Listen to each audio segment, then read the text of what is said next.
السلام علیکم. میرا سوال ہے کہ اگر ملک کے قانون اسلام کے قانون کے خلاف ہیں.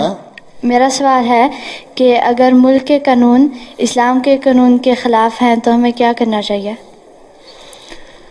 ملک کا قانون اگر مذہب کے خلاف ہے تو مذہب کی پریکٹس سے روکتا ہے، ٹھیک ہے، اور سختی سے روکتا ہے. کوئی ایسا یہاں ویسٹرن سوسائٹی میں ملک کے قانون بعض ایسے ہیں جو اب اس نئے زمانے میں غلط قسم کے قانون بنا دیے انہوں نے.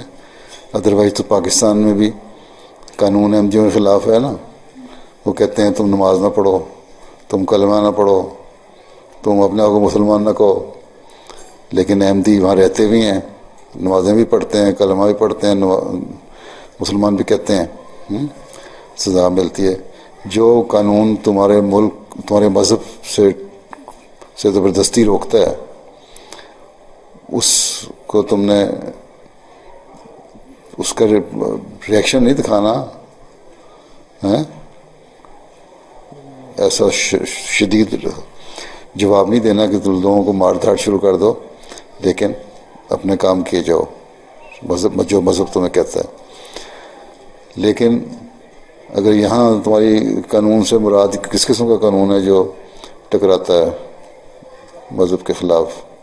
ہالینڈ میں ہے کوئی قانون؟ ایسے کا تو کوئی قانون نہیں ہے. لیکن نہیں ہے کہ نہیں ہے تو سوال کیوں ہے؟ اور اگر تمہیں مذہب سے روکتا ہے، تمہیں مثلا قانون نمازیں پڑھنے سے روکتا ہے، تم نمازیں پڑھو. تمہیں کلمہ پڑھنے سے روکتا ہے، تم کلمہ پڑھو. کہ مذہب میں دخل نہیں ہونا چاہیے کسی کو. اور اگر اتنا سخت قانون ہے کہ تمہیں کہیں کہ تمہیں جیل دے دیں گے اور تم نے اگر نمازیں پڑھیں تو اس ملک کو چھوڑ دو. اس لیے تم لوگ پاکستان چھوڑ کے یہاں آئے ہوئے ہیں نا بہت سارے.